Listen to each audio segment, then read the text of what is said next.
Okay, welcome everyone. It's great to see you guys again. Just one quick announcement. Keep up the great work in the discussion forums and with your homework assignments. I'll be getting those back to you soon, all right? Okay, Deanna, it's all yours. All right, welcome everyone to Thursday night of week 3 for marketing. So a great topic, and I know it's one of Elizabeth Wimer's favorite topics to speak about. It's also one of my favorite topics for these 7 weeks, just because I love Elizabeth and listening to this session. I always learn something as well. I take these things and apply them to what we're doing in entrepreneurship as well, as we're pushing and trying to be successful and help, or trying to make our veterans, military spouses that we serve successful as well. So welcome everyone tonight. I did want to make an announcement quickly before I forget. I feel like I might forget at the end, but next week will also be on a Thursday. Basically, we have a professor from LSU that's going to be speaking. He teaches classes on Wednesday evening. And I think is Wednesday also, it's Ash Wednesday, right? If I remember correctly. So I thought it might be best to go ahead and keep it on Thursday evening, just in case some of you couldn't attend for that reason or others. So it will be Thursday from 6 to 7:15, so the same time. So a week from today. So just in case I forget, I wanted to make sure I put that out there, and then we'll get that into Blackboard as well. All right, so I'd like to welcome Elizabeth Wimer to our class today. She has taught multiple Spark classes for us. She has also instructed at both of our EBV program, traditional EBV program, which is our Entrepreneurship Bootcamp for Veterans program, which is the phase 1 online course, the phase 2 8-day residency course, and then program support. We'll talk about that at the end of the course. She has also spoken at both as an instructor and a keynote at our VWise program, which is a program, I may have mentioned it the first week, which is a program for women veterans and military spouses specifically. And it's also a 3-phase program, but the residency portion is a 3-day conference. So Elizabeth can speak really well on creative problem solving, marketing, but she has that entrepreneurship mindset. She works with a lot of entrepreneurship students. And as I said, she speaks to our entrepreneurship audience. So without further ado, I know that introduction doesn't really do her justice, but Elizabeth, thank you for coming, and I will let you kick it off with just telling us a little bit about yourself. Well, thank you so much. And I always say yes to Deanna, even when I don't know exactly what she wants me to do. So she's like, show up here on this day. I'm like, yes. So apparently today we're talking about marketing, and it's going to be a Q&A, and it's going to be awesome. Shantae, why do you look familiar? We didn't meet each other at a VWise, did we? No, we met each other in another life, probably. Probably in another life, that, and I'm such a nerd and I follow you. So probably that way. Wow, not the way I usually open my sessions. Dante has a marketing business, so I think this is perfect. That's better. Yeah. Okay, good. All right, context is helpful there too. And also that does hit a little home, nothing to do with marketing, but I've been teaching in person this week for Syracuse University undergrads. And there are 2 students that are exchange students from Germany who are not allowed to be enrolled in my class, but they keep coming. So I'm like getting a little weird about followers. They keep showing up in all of my class. It's the same class, and they've now attended all week just to be there. So Shantae, I am starting to, feel the follower vibe, but it's okay.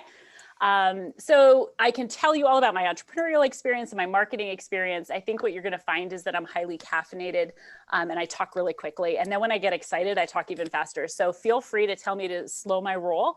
I did notice that Melanie used coffee, because before I roll into a room, whatever material I'm provided, like bios, I just do a Control F coffee to see who I'm going to like in the room. So Melanie, if you could tell me a little bit about your coffee idea, I'm 100% into that, and then we'll actually talk about marketing. Sure. So our coffee shop is to our coffee concept is to bring back the mom and pop coffee shops that you find up in New England, where you actually go in, you get to know the barista, they actually pick your coffee drinks and stuff for you. But we're also putting a spin to it and that it actually pays honor to our frontline heroes. And every week we would, or week or month, we haven't quite determined, rotate our discount to a different class of frontline heroes. And so our biggest challenge right now is defining who our frontline heroes are. Um, but our coffee names will also pay respect to the frontline heroes, and have different taglines to them. And we're also considering doing community outreach programs with, like, do coffee with cops, coffee with firefighters for the stay-at-home moms, bring their kids and get to know them, and having a brag table for all the veterans to come in and share stories from when they served, and kind of be there. My husband has been deemed the resident hero because he's actually the military member. I'm just the one that loves coffee, but currently on a diet that doesn't allow coffee. Whoa, So, whoa. Took a but turn. I've learned a lot of different things, drinks that actually mimic coffee without the caffeine, that are almost as good as coffee. So it's opened my eyes to a different customer set that we could bring in, besides just the coffee drinkers. So that there's been a positive to that. So that's kind of our concept. It's really cool, and it leads me into kind of the one big thought that I share when I roll into whatever Deanna asked me to roll into. I know you guys are working through coursework, so you certainly don't need a lecture from me, but I do like to just remind you, when you think about marketing from an entrepreneurial point of view, that the first hallmark is always to be targeted. And not just targeted with the customers that you want to reach, but also really specific and targeted with the message that you're sending. So Melanie, you had so many great messages in there. You're supporting frontline workers. I heard a hero message. I heard a relationship message. We want to get to know you. I heard a giving back to the community message. All of them are great, but together it's a lot of noise. So I encourage you to figure out just that targeted piece, not just your customer. And when I say your customer, I mean, like, I build your ideal customer. I mean, I feel like Shantae is now sketching me, which is a little weird, but also, yeah, maybe it's me. Okay, no, she wouldn't do that. No, but I mean, like, you actually build your ideal customer if you could picture exactly who it is that you wish you could replicate times 1,000 and bring in. So you led me nicely into that first hallmark that I like to talk about, targeted.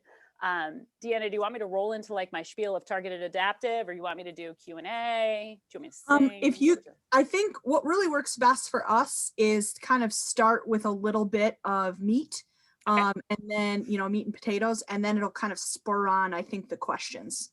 Okay, perfect. So I'm a vegetarian. We'll start with some veggie sausage and then some fresh potato wedges. And so it would be the hallmarks of entrepreneurial marketing. And the first one, of course, is to be very targeted with both your audience as well as your message.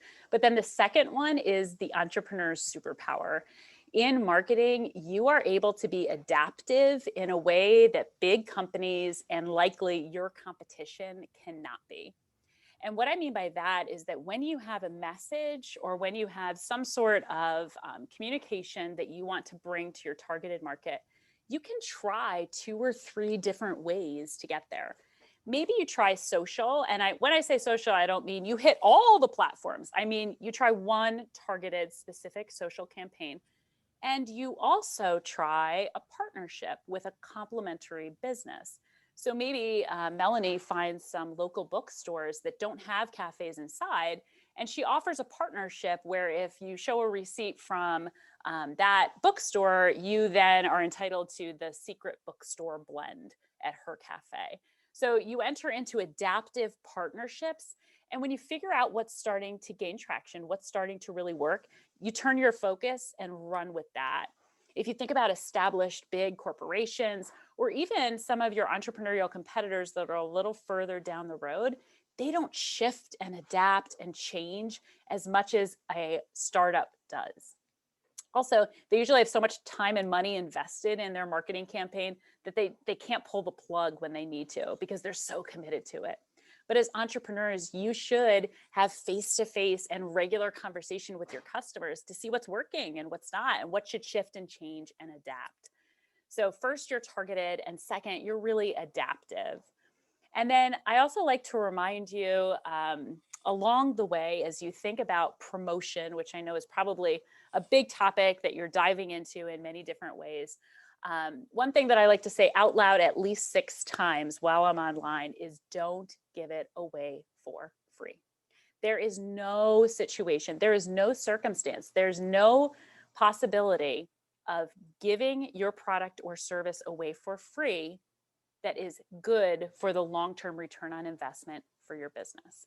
So I already can hear some of your thoughts. I know some people are like, oh, but I know that with my service, it's, you know, a 6-month program. And if I just give the first piece away, someone will want more or they'll come back. When I say don't give it away for free, I don't always mean sell it for full price.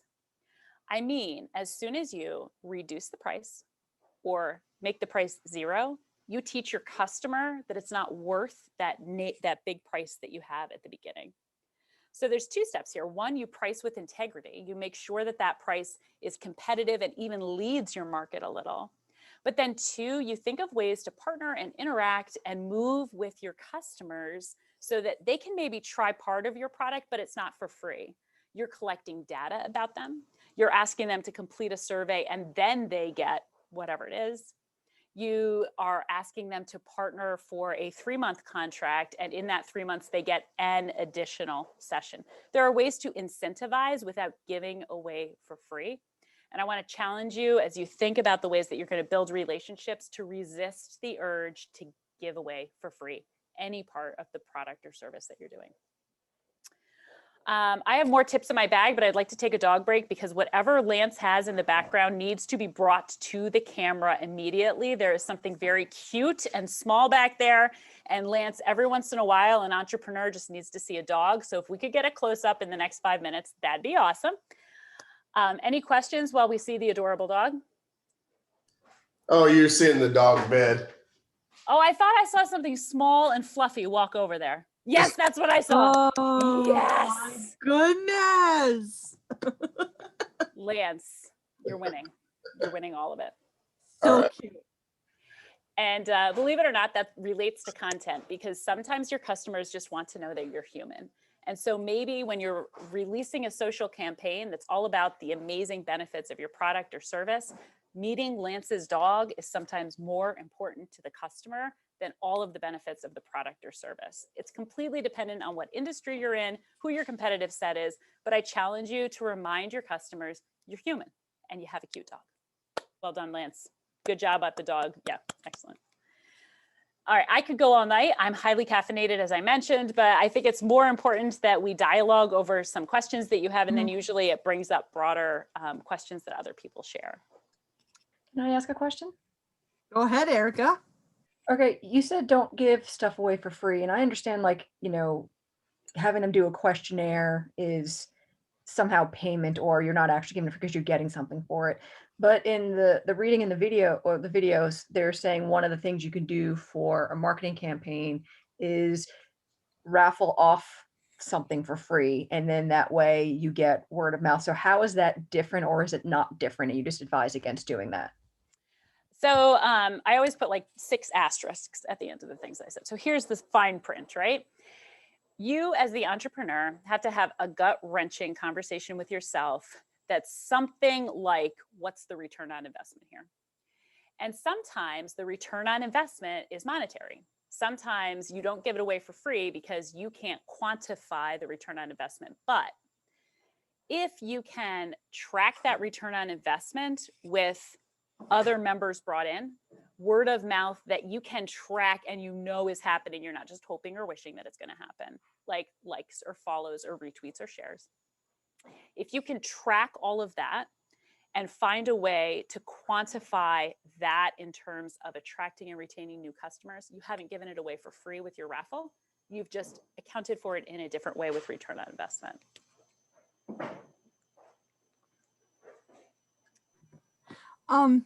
There was something that came up in the last class about talking about how you market to businesses versus marketing to customers. Is there any good tips or strategies when you're thinking about like the differences? Like, what are some of the key differences and how you would, market to those two groups. So I like to talk about the similarity before I talk about the difference. The similarity between the two is trust. So when we think about sales, sometimes we think about offering a competitive product or service, or being reliable if you're talking to a business, or being competitive within their budget set. But I challenge you to think about the business as well as the consumer as just two different ways that they want you to be trustworthy. So when you go to your physician, you want to be able to trust their diagnosis. Now, if you go to your physician and they don't talk at all about your diagnosis, instead they're like, your shoes are adorable, I love your look, I like everything you're doing, but they don't actually talk about what's going on inside, you don't really have trust there. However, if you get home at the end of the day, and the way that you continue to build trust with whoever you live with, your partner, your spouse, your family member, and they're like, you look really good today, like you just pulled it together, you look great. That actually reinforces trust because you're in a personal relationship. Translate that to a customer versus a business. The customer wants you to know them in relationship and say, this is the right product and I know you, so you can trust me for it.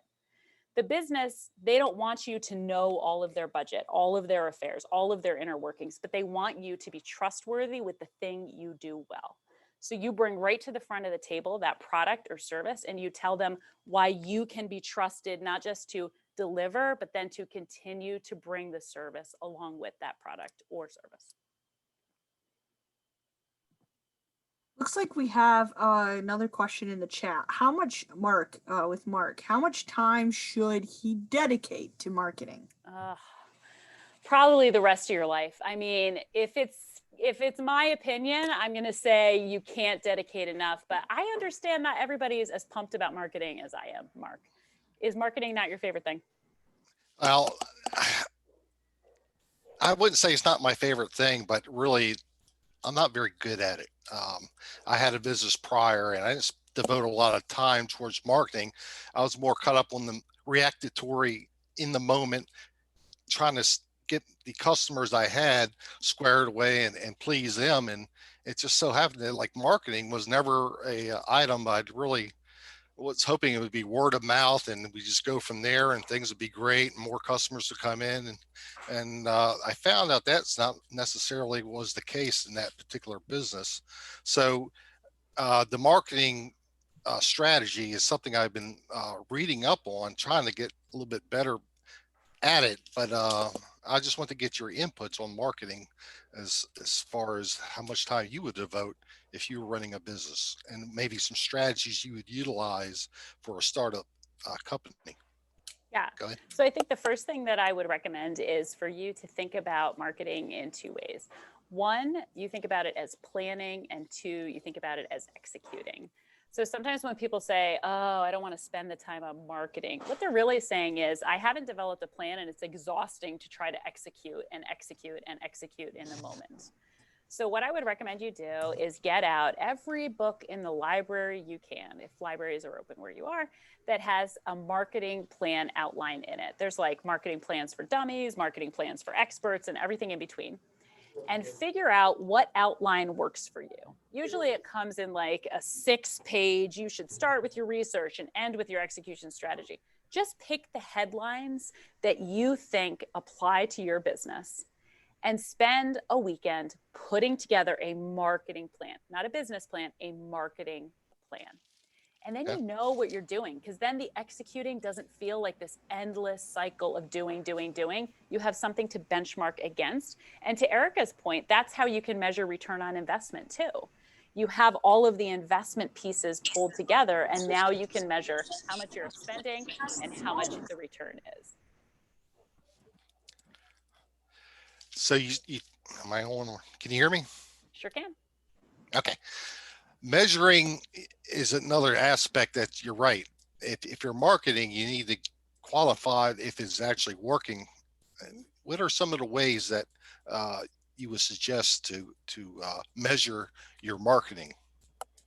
Yeah, how do you measure marketing, right? So you mentioned that what you were really hoping is that word of mouth would take off, and that you could sit back and maybe be a millionaire and other people would talk about your business. Maybe not exactly what you said. I might be taking some liberties there, but if you're counting Yeah, that's about on- close enough. if you're counting on word of mouth, it's difficult to quantify return on investment with word of mouth.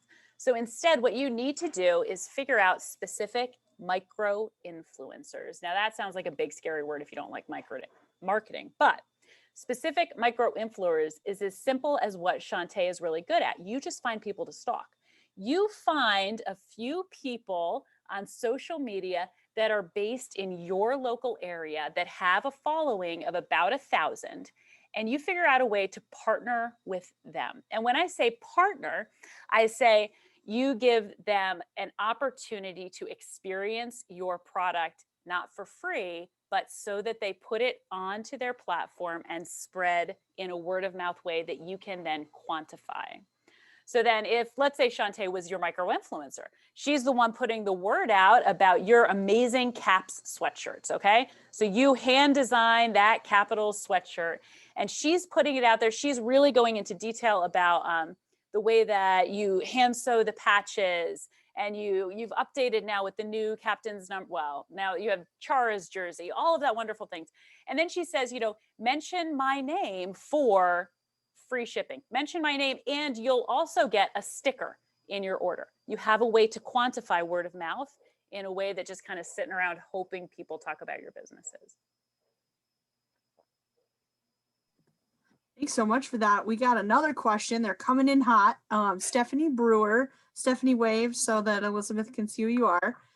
She's lived in many cities, some of which thrive on word of mouth and others where social media and visual marketing is more of a priority. How do you figure out a balance in your target areas?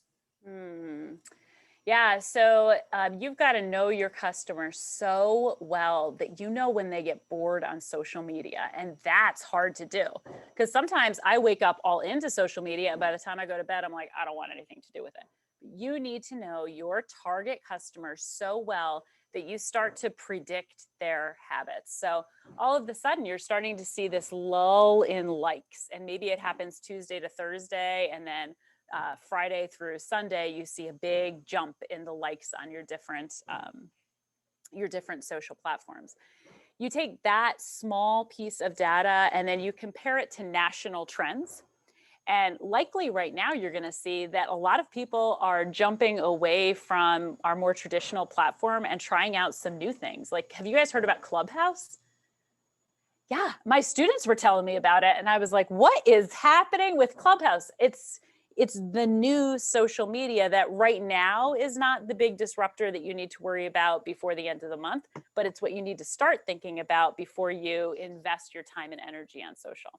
So that was not your question. Your question was, how do I balance, right, social media and visual marketing? Is that it?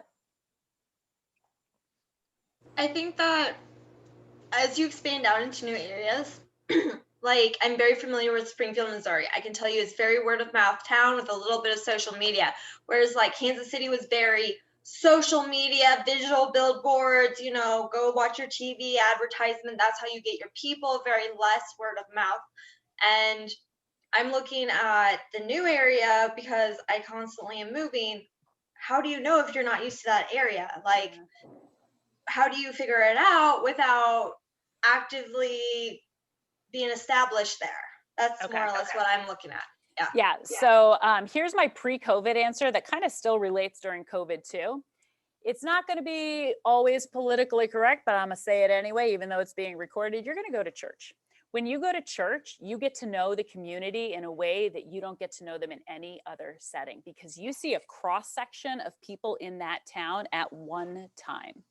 So you're going to do research in different congregation settings, and it doesn't always have to be church. Sometimes some communities have community events, or even if do you have kids in school? Because that's another awesome. It's okay. You borrow a kid, you send them to school, you show up on parent. No, you don't do that. You don't do that, Stephanie. No. But if you go to school functions, if you go to a recital that the school is giving, you start to see the cross section and you start to see similarities between different groups of people. And then go ahead. My question would be, so like the current community that I'm in, I'd say it's very disability based, SSI based, stuff like that based. A lot of people do the social media. I'm also getting ready to build a home in Florida. And so I also want to be able to have my Florida business where I know it's all, I hate to say it, older, you know, Yeah. you got your snowbirds. Like I've lived in Florida before, everything else. And so I'm sitting here and I'm like, I kind of want both because I bounce back and forth between the two cities. Yep. I want to be able to have a place in both cities. So like here, I know I need a social media where I'm currently at, like very social media heavy. But when I'm down in Florida, it's older folks who are not very social media. But at the same time, I hate to say it, like with the veterans I work with and the older retired first responders I work with in the non-for-profit I'm on the advisory board in Springfield for, it is very, you'd be surprised. So what are you selling? It sounds like you're in a service-based industry, and it sounds like you sell candles. What do you sell, Stephanie? It's going to be a self-service dog wash. So basically you can come Well, in. I did not see that coming. Lance, did you and your dog see that coming? All right, we got a self-service dog wash we're trying to start up here. Okay. Yes. So basically you have these and they're coming up a lot in like Springfield, Missouri has them, Arkansas has quite a few of them.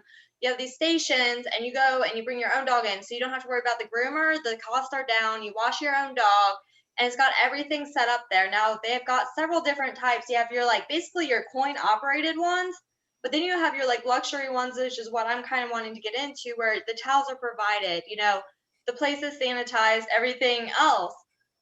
You have an attendant, you know, who's there. You can have your little boutique there to like sell products and everything else at the same time. Okay. So in the city that you said is social media based, whoever I was just talking to, I think it was Mark, about finding that micro influencer, you need to find someone who's got their dog has their own Instagram handle. That's who you need to find. But then you need to go to a dog park. Like that's still going on during COVID. And you need to put up a cute sign that says, have fun, get dirty, come get washed. Like there's your direct path right in from the dog park. And then Can I steal that? I mean, yeah, that's the worst thing I've come up with all day. Keep working on that. In my creative problem solving class, and here's a freebie that has nothing to do with marketing. Your first to seventh idea are garbage. Make sure that you say it out loud and somebody writes them down, because when you're brainstorming, 1 to 7 are garbage. 7 to 21, still garbage. People stop thinking before the 21st idea. The 21st idea is still garbage. 21 to 50 are where your good ideas are. That has nothing to do with marketing, but if you're looking to brainstorm, if you're looking for a tagline, or if you're looking for your next big business idea, say your ideas out loud or write them down. Keep track. 21 to 50 is where you start to get interesting. Got off track on dogs. Lance, you want to self-service your dog wash? Tell us more. Here's a user. Look, we got a focus group in action. No, I'm okay. We wash our dogs here at the house. Do you use a tub? No, well, yeah, we have like a utility sink upstairs. Yeah. Okay, and does your dog enjoy that? Not sure, but he gets it.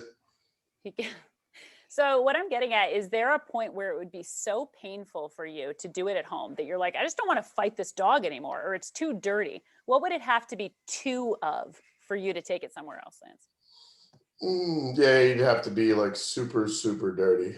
Okay, where would he go to get super, super dirty? Playing in the mud out in the backyard. Okay, so what Lance is telling you is that you have seasonal marketing to do. Spring and fall, they're going to be big times for you to do a push on social media, because people are going to take some actions they usually don't. Lance's dog is dry and cozy all winter, but then spring, that dog goes out there, gets in a mud pit, and Lance is like, whoa, whoa, whoa, we're not putting that down the drain. He needs you. So you have to be careful about your seasonal marketing too. I just really love your dog, Lance, and could talk about it all night, but we should probably move on. Hey, Stephanie, this is Mark. I got one of these services right down the road. It's called Waggles. For years, I didn't even know what it was. I would drive by it and I was like, what the hell is that? I thought maybe it was a restaurant, but actually exactly what you described is what it is. And they're doing quite well. So that's a great idea.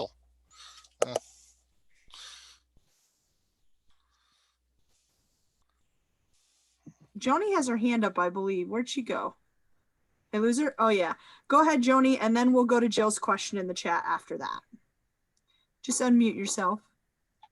Yeah, I think it's a great idea as well. My sister used to own a dog grooming business for many years, and it was the hair. It's not the dirt, it's the hair. You know, if you have a big dog and a shepherd, she always had 2 shepherds. You wash them at home, you spend 2 hours cleaning your bathroom or your laundry room with the hair. So go for it. I think you would have a business. I would definitely go to somewhere else to Thank wash my dog. you. I appreciate it. I actually live in a town. It's a very old town, and a lot of houses are not equipped in this Mhm. city right now to basically be Sure. able to watch your dog at home. Dina, Anna, that's awesome. No, I mean, even if it was equipped, I wouldn't want the hair. So I would do it anyway. I think it's a great idea. My first service dog was a boxer lab mix, and I did not mind it while I rented apartments, but I have a shepherd now. And that is one of the reasons. In addition, the second I had this like epiphany moment when I moved to this house. Like, this is my grandmother's house, I inherited it, so I'm fixing it up. Yes, the septic system. That is actually one of the other reasons. This house is on a septic system too. Because So I'm just lazy. I'm just lazy and I don't want to clean the tub after I clean my dog. So I usually take him to a place to do it and I pay $10 because I just walk in, I do it. I can use their shampoo if they have that there, but usually I bring my own anyway. And then I leave and I don't have to clean it all up. Before I was in the house, I didn't have a tub. I just had a shower. And so it was a lot easier to take him to a store. So things to think about there. One of the other big things to think about with that business though, is you have to have a dryer, a blow dryer. If you don't have one of those heavy duty blow dryers, you have a shepherd. That's the number one reason. I know this from experience because I used to wash dogs for my sister. The number one reason that people bring their dogs is not only washing, it's blowing out the hair. So if you can't blow out the hair, you might not get return customers. Look at this. What do we even need Elizabeth here for? We're just having the conversation regardless. They actually have like industry where you just hook it to the side of the wall and it comes out the wall, and they have switches now for these self-service dog washes and everything else. Also, I thought with partnering up with the first responder community, since it's kind of near and dear, and also the military community, like service dogs. Also first responders, you know, they have the canine dogs, they have the drug sniffing dogs, like everything else, which is major in Florida, in that area around Sarasota and Tampa. So you got your ports and everything there. So maybe offering them like a partnership with like the local canine community, with law enforcement, everything else down there in Florida, and then having my place up here. Not so much that, but you have your SSDIs, you have your SSI people, you have your disability. This is a very small low income, and offering the service dog community here the discount here. So these are great questions for like great brainstorm questions for the Ask the Class function. Utilize that, guys. Like we have that in Blackboard. Go to Ask the Class. Like even right now, just go while you're listening to this, go in there, put your ideas in and get feedback from the class. It's perfect.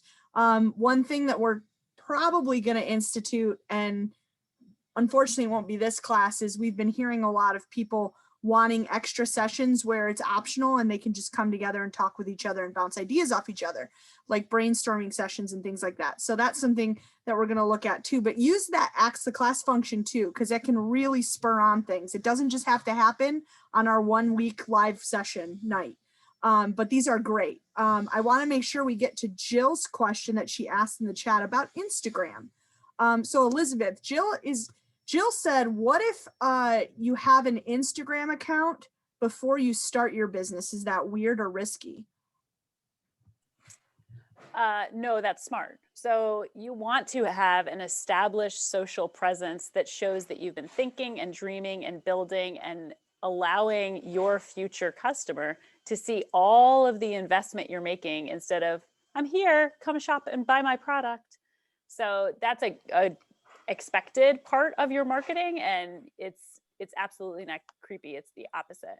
I wanted to say one thing. I saw Cadiera put in the chat something like partner with plumbers.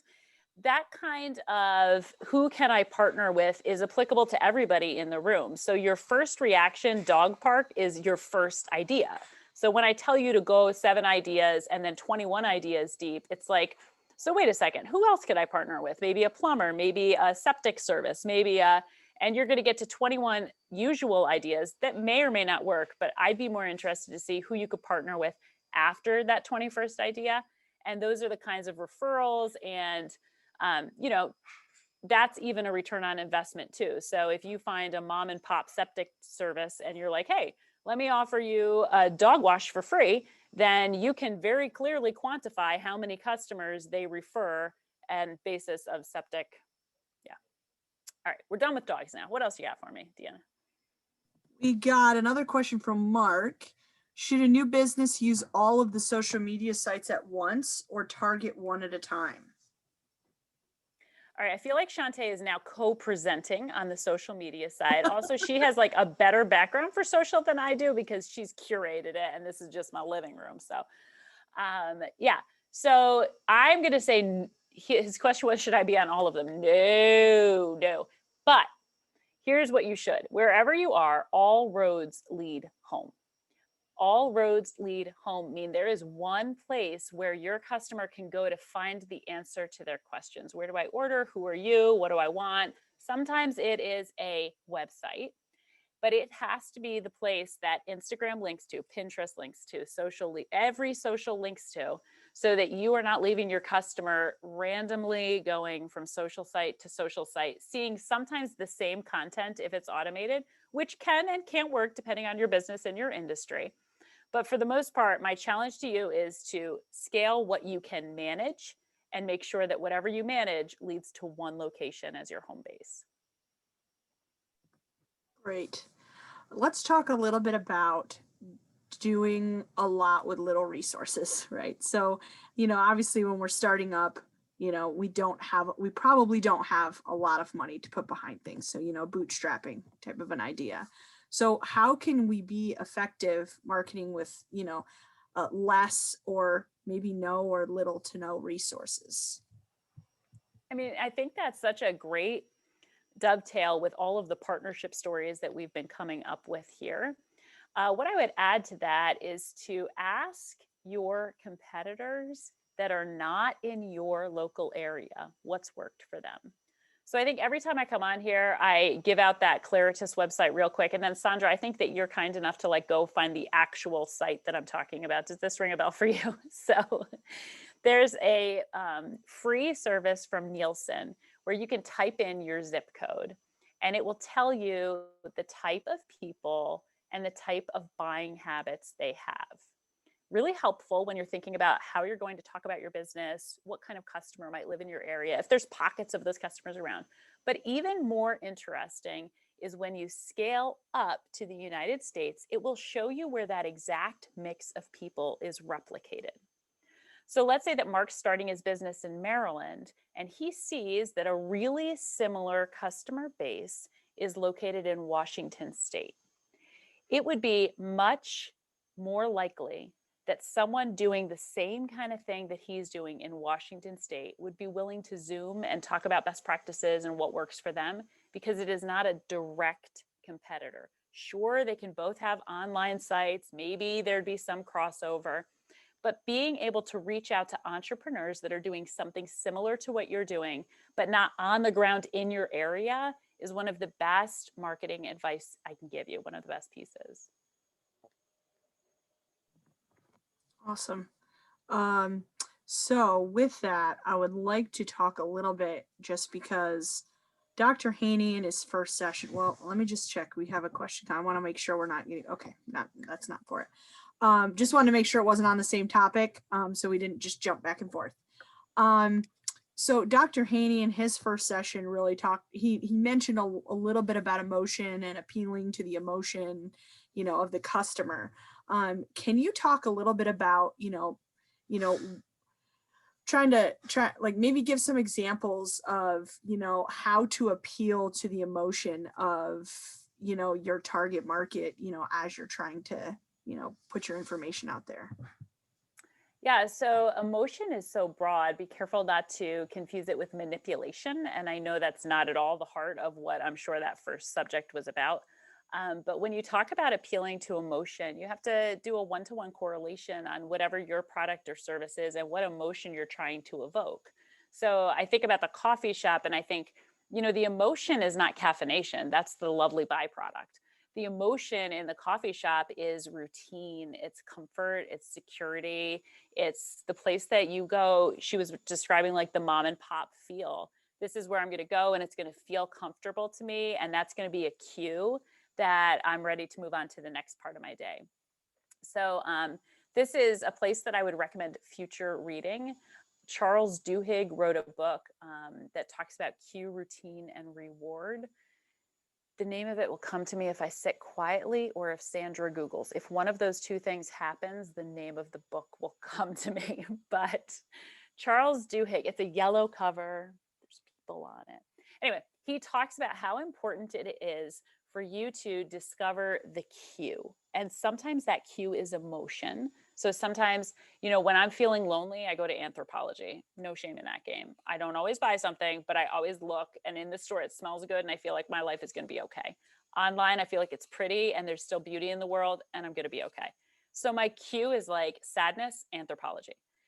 But sometimes the cue is time. So emotion is not always the cue that you're trying to serve. Sometimes the cue is time.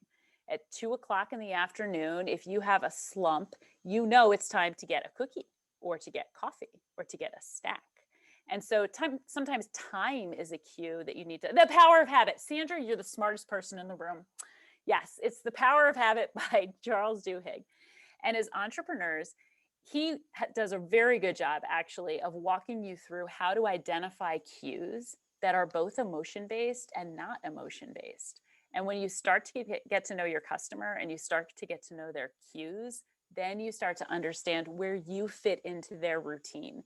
And routine is so important because you don't want them to come and fulfill that need one time. You want them to keep coming back because they have a cue: sadness, hunger, happiness, service needed. And they know exactly what they did last time that did a good reward cycle when they met that cue with the product or service that you provided. Now I want to go to Anthropologie. Okay, do we have another question?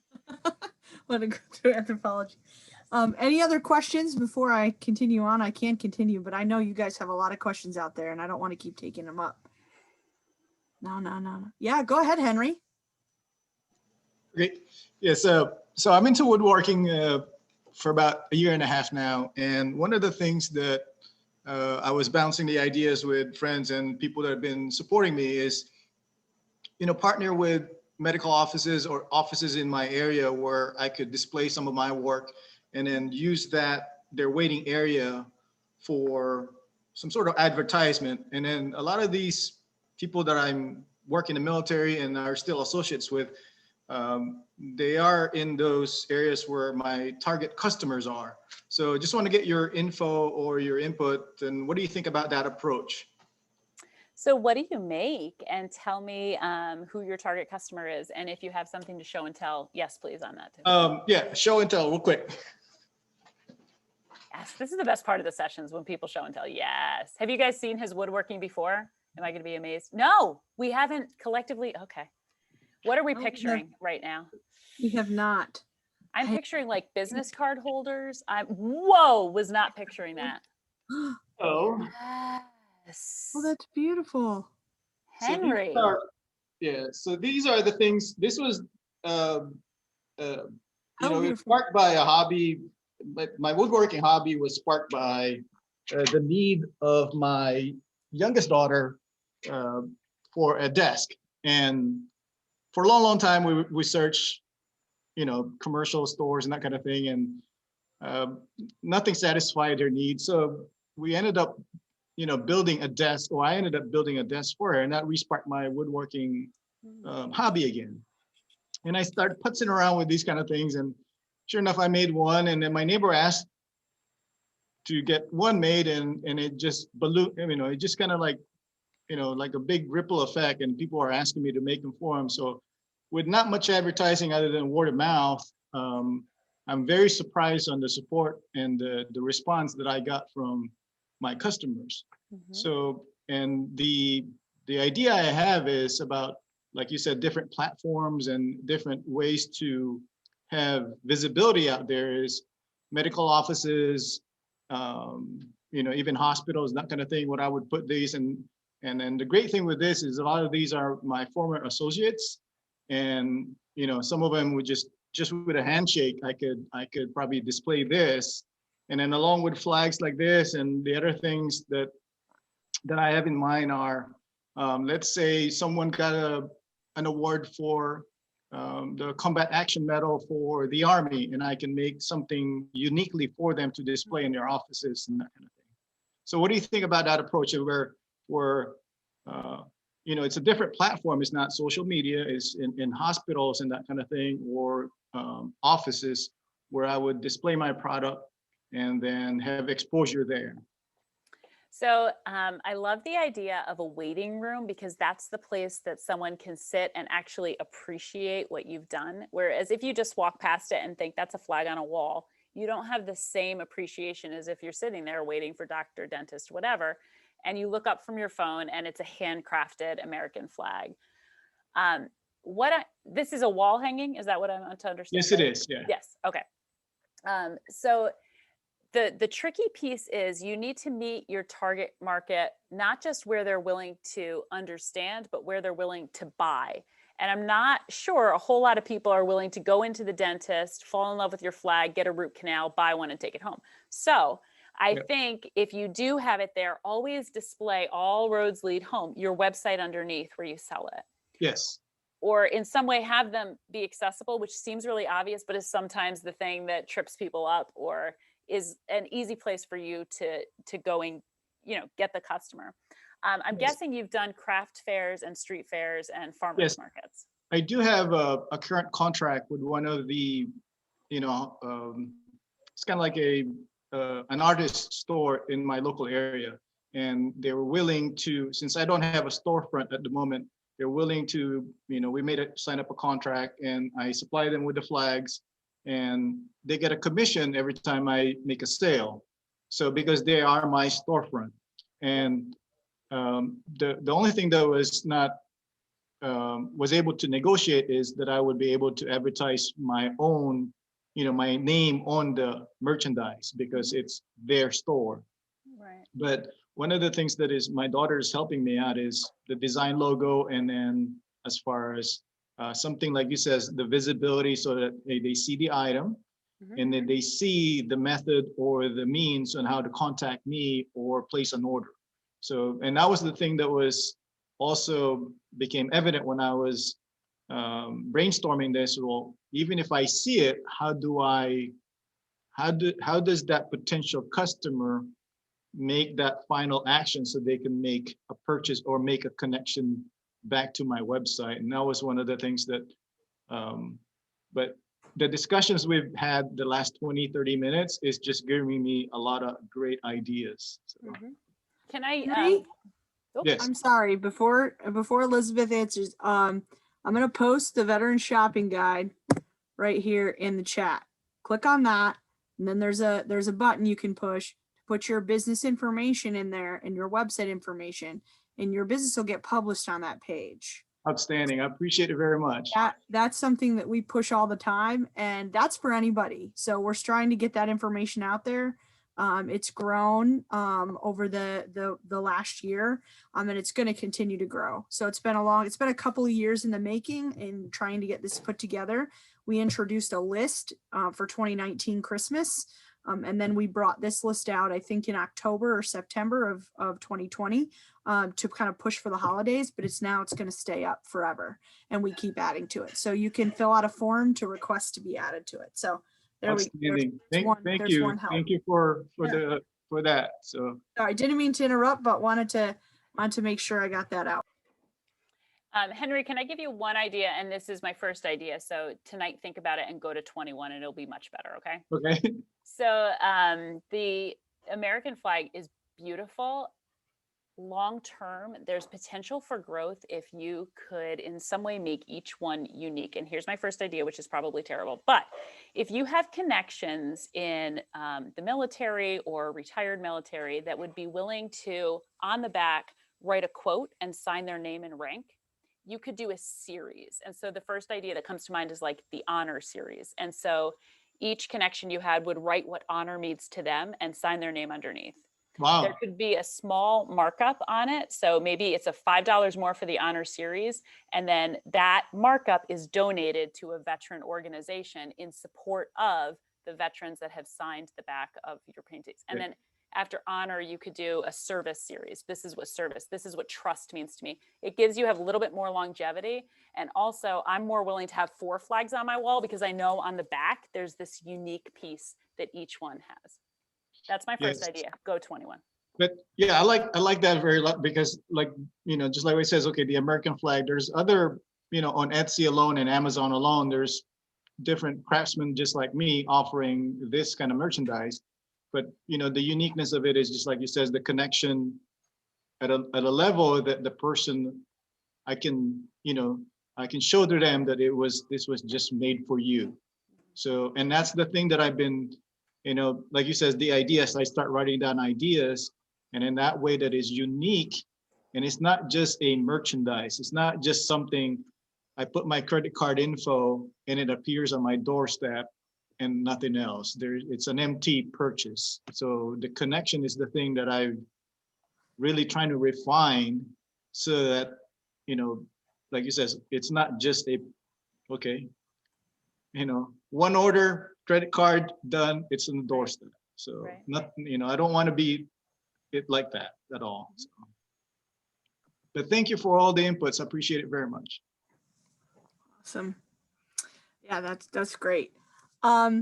So I wanted to get your opinion, or actually maybe get you to explain kind of a term for us, if you will. Our homework assignment, or part of it, is dealing really with kind of market segmentation. What is that? What does that mean? Just if you're a good teacher, right? And so let's hear it from a teacher as opposed to reading it, in an assignment and in a book. Okay. Who's the lipstick lady here? Let's out that person right now. Is the lipstick She lady might not here be tonight? on. No, she's not in this class. She was a VY's graduate. There's Just another, lovely lipstick. Remember her? yeah, there's another lady though, I think, in our class who's looking to do lipstick. All right. Well, she would have been a good example, but I can riff on other examples too. Okay. Maybe So not. when we talk about segmentation, we're actually kind of back to the beginning of the conversation I had with you about your ideal customer. So sometimes I think about this with dating. Okay. So go with me here for just a minute. Like, some of us have been married for a while. I'm coming up on 20 years. When I first met my husband, why him, right? So I kind of had it narrowed down. I knew that I wanted, someone that kind of had their life together, that was caffeinated, that, could read, that was educated. I had a few key markers in mind, and that's probably how you're approaching your target market right now. You need them to have disposable income, right? You need them to be maybe in your local area, or at least interested in what you have. That's not the place to stop though, or I'd still be dating, right? That's just kind of the first take. All right, so this is, my husband just walked into the room like, what are we talking about in here? Okay, so. Happy Valentine's Day. You said happy Valentine's Day. Okay, so we have like kind of what we're looking for, but that's not where you stop. So before I even thought about the type of person that I wanted to date, I refined that a little bit. I wanted to not just have someone that was educated, but educated could mean a lot of things. Does that mean complete elementary school, or does that mean complete high school, or does that mean post-grad degrees? That's the kind of digging work that segmentation does. You know kind of who your customer is. Now take each one of those areas and dig into them a little bit deeper.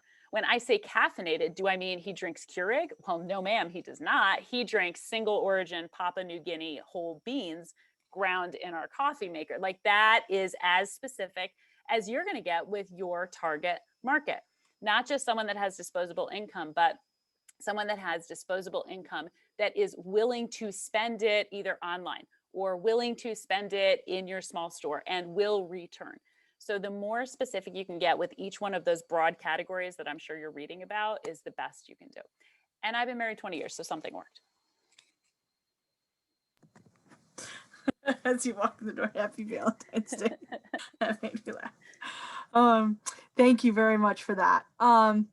Oh, here we go. We got another question. I was just about to ask someone, what if your target audience is a business? Mhm. How would it work in that regard? Where is she? Kate. Oh, there you are. Hi. It's So- Kateria?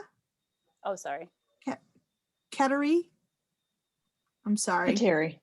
I'm sorry. Yeah. It- I'm destroying Oh, names. no problem. Kateri. Kateri. Okay. Thank you. So tell me about your, tell me about the business that you're targeting, and also your name, does it rhyme with Siri, and does that ever come into problems with your phone? Because mine's lighting up right now. No, I've not had that as a problem. All right, just Uh, throwing it out there. Actually, my target audience is not a business, but it's schools of nursing. So I have a simulated medication administration system that my friend and I have created.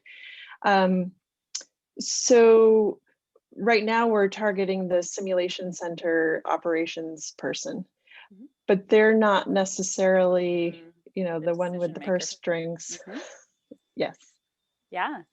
Okay. So already you've described kind of your dating pool really specifically. You don't want all nursing schools. You don't want any nursing school that's like the ones that are just going to churn and burn. So come on in, we'll teach you the basics, and then you can go be a CPA or a certified public accountant. No, a CNA, a certified nursing assistant. We don't want that. You want the specialized schools that are teaching, I'm guessing, a specialized subject area? So undergraduate schools of nursing. So BSN or associate degree nursing. Okay. Maybe LPN. Okay. And so what you've cleverly done is figured out the program administrator or the person that will understand what you're talking about, but that person is not the influencer. What you need to figure out is who in the business is the influencer. And sometimes it's the budget manager, but sometimes it's just this person's friend in administration. So the more that you get to know this person, the one that actually understands that very impressive title that you threw out that I did not understand, when they understand that title, they can understand who's going to get it. And then they're going to be able to put you in front of that person and into the next person. So while this seems like a dead end, it's actually the beginning of the relationship that you need to leverage into the business, which is true for any business. It's not about the business, it's about the person that you can connect with that will then help you network out into the business. Thank you. All right, what other questions do we have, folks? Come on, this is the time for you to ask questions and not me, although I do have reserved questions. Elizabeth is just very succinct and concise on answering these questions, which is awesome. You have a lot of people that gotta like to have go a on question and on. in there. Come on. Come on, Shantae. She's always afraid to unmute her mic. That's what it is. It's not that I'm afraid to unmute my mic. It's the fact that I know myself and I don't shut up. So I just try to let other people speak because, first of all, I love this whole subject. I'm geeking out. I can't think of a question because I'm thinking of all the other things. Like, I'm like, I need to get with Henry because we need to talk about, how he can put this on Pinterest because it's great for SEO and he can connect it to whatever. And then I'm thinking about, Stephanie, and I'm like, oh my gosh, what is that? And then I was thinking about another question and I was like, hello, that's personal branding, because personal branding is my jam specifically. I do love social media management. I love brand strategy, but personal branding. So I am just listening to everything and I'm like, I have questions, but I more so want to talk. And I'm like, this is not my session. So I am letting her talk because first of all, I love her. And so I'm like, yes, keep talking, queen. This is what we need. And so that's why I don't have questions because my brain won't shut up.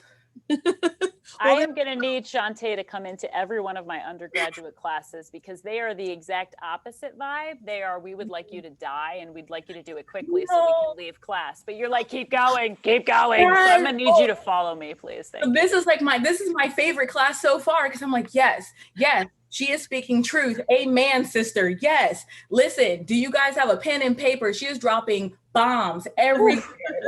Yeah, you're hired. You got I don't have any questions. Man. Huh? So you got a hype man now, Elizabeth. So Thank what we'll you. do before your VWise keynotes, we'll bring Shantae up Yes. to the hype for you to pull you up on. So, I mean, and right now I'm just absorbing because I am such a digital marketing person.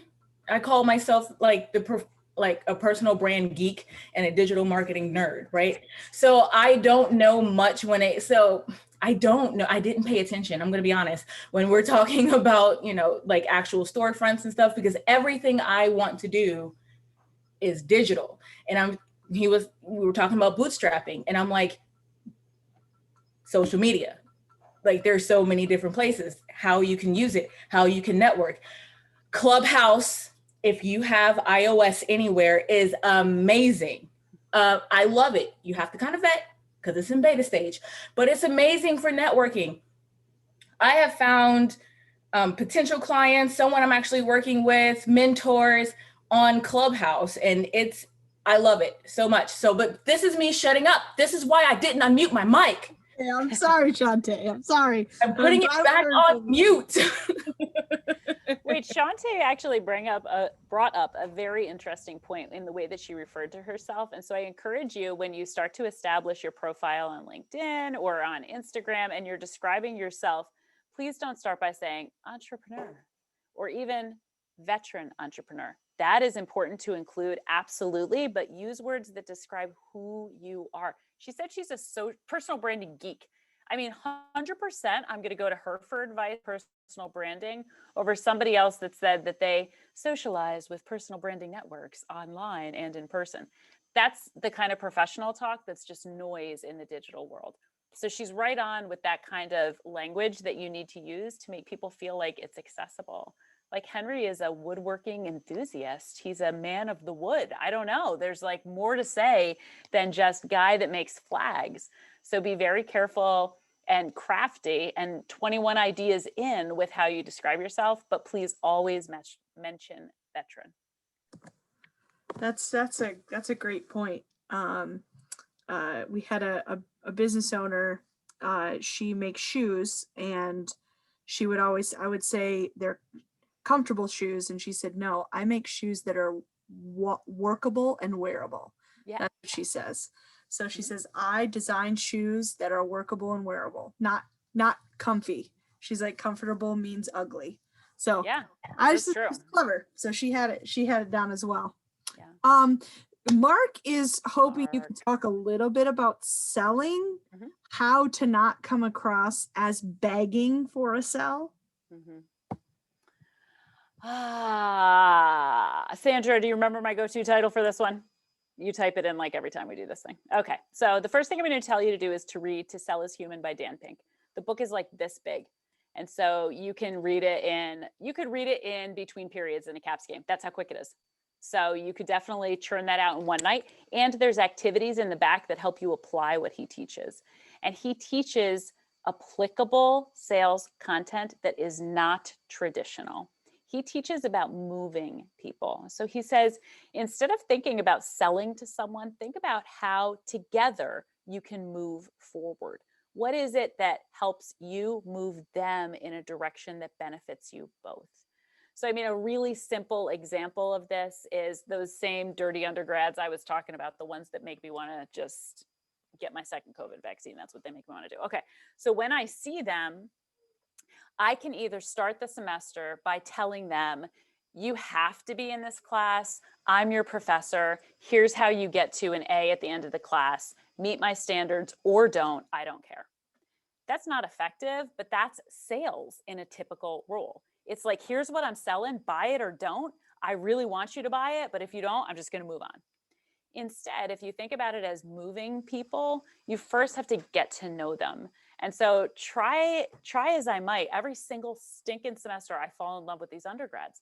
They come in like a gangly bunch of puppies. And then by the end, all of them have beautiful qualities that I can only get to know one at a time.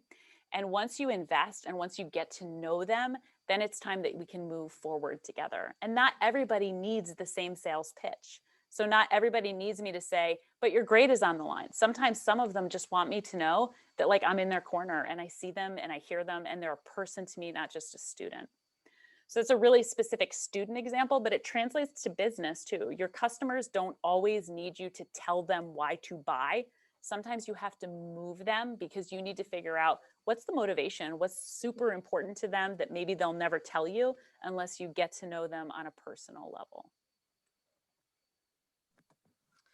Thank you. So we have about little under 10 minutes left, and we have a couple of people just so we can stay on track. So we might have time for maybe this question and maybe one more. So just be thinking if you've got one that you've been saving to the end, this is it. So we have a couple of people in this class, whether they're live or watching, or they might watch the recording, that were in a business previously or started a business previously, and then either are starting a new business or kind of pivoting that business. I mean, Shantae is one of them. She was in a business and stopped that and now wants to do it on, ran her own business, but didn't have full authority of her own business. So, you know, she's kind of now making a brand for herself. So in thinking about that, as an IVMF is also doing this, Syracuse University has been changing their brand a little bit.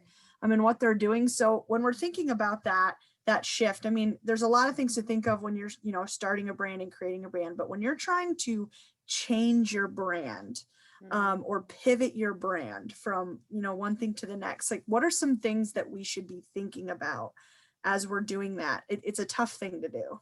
Yeah. So the first and hardest cut to make is keep what is important to your customer, not what is important to you. And I'm sorry, especially for IVMF, you guys love acronyms. You love them. And some of your customers / speakers don't know what you're talking about when you invite them to EBV Spark. I mean, I show up because you asked me and I show up, yes. But that would be one example of something that really works internally for the organization and might be really hard to let go of, but your customer maybe doesn't care about it, or maybe it confuses them in the worst case scenario. So the first place to do, I mean, all of my answers, I think, have started with the customer. And so here's another place that we start with the customer and we see what is so important to them, even if it's like counterintuitive for me to keep that part of my brand. If they are dedicated and attached to it, I either need to spin it off or I need to find a way to incorporate it in my new strategy moving forward. And then the second hard conversation is for you and your staff to talk about, you know, what's the thing that we really love and we're holding on to? And sometimes it's a color scheme. Very often I find it's a color scheme or a typeface that one of the owners loves. And the customers are like, yeah, we don't care. But it's that kind of detailed decision and like gut wrenching gut check that you have to make and decide and then move forward. I think it's just so funny and ironic that you talked about color scheme.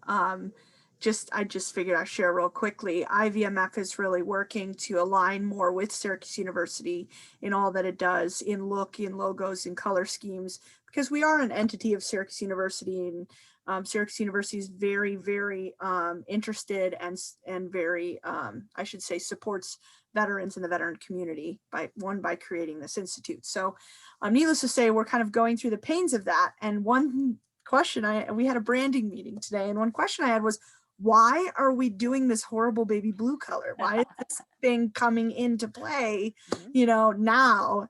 It's just something I'm not used to. But I guarantee you, if I showed Henry or John or Erica a social media tile for the upcoming Spark class, and the typeface was in baby blue, and it said Entrepreneurship Bootcamp for Veterans Spark, right? I don't think not one of you would bat an eye at that. You'd just be reading it. It's not, you know, you're not like, oh my goodness, you changed. Why aren't you using this, this color scheme versus this? I don't know. So that's a very good point that I'm actually taking as well as we're learning, is that think about what's more important to the customer, not what's important to you. And it's just funny that you used colors. Common. You're not alone. Any other remaining questions that we have? We've got time for one more. Can I ask one more? Absolutely.